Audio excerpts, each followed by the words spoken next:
je m'appelle Fleur Suto, je suis médiatrice culturelle. Toute l'équipe est heureuse de vous proposer cette première capsule vidéo sur un objet insolite de la collection du musée. Pour cette première capsule vidéo, nous avons choisi la canne de courtier en vin. Cette canne a appartenu à monsieur Julien Baron, né en 1870, ayant habité la ville de Clisson.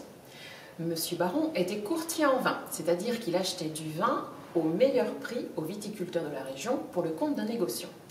Monsieur Baron se déplaçait en charrette à cheval, de village en village, et allait goûter le vin conservé en barrique chez les viticulteurs.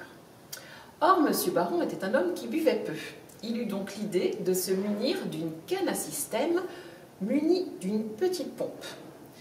Cette pompe permettait à monsieur Baron d'aspirer en toute discrétion, par la crosse de la canne, le vin contenu dans son verre lors de la dégustation.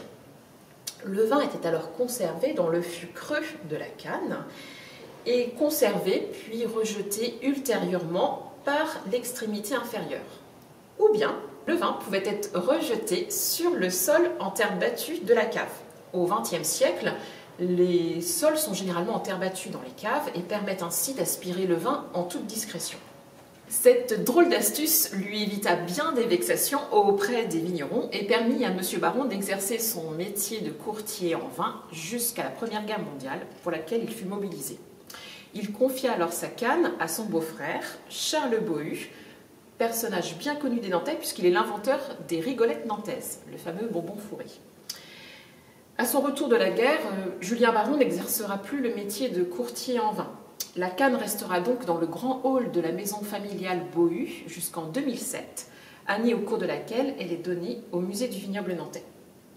Cet objet insolite fait écho au travail de recherche sur l'histoire du négoce des vins dans la région nantaise, actuellement mené par le service patrimoine du syndicat mixte du Pays du vignoble nantais, en collaboration avec les services de l'inventaire de la région des Pays de la Loire. Cette étude permettra dans un premier temps d'identifier des bâtiments ayant appartenu aux négociants, des bâtiments et aménagements ayant servi au commerce et au transport du vin, ainsi que de collecter du patrimoine mobilier tel que des objets publicitaires, des objets nécessaires au négoce ou encore des archives. L'ensemble de ces informations recensées permettra de connaître l'histoire du vignoble et permettra de renouveler le parcours de visite du musée du vignoble nantais.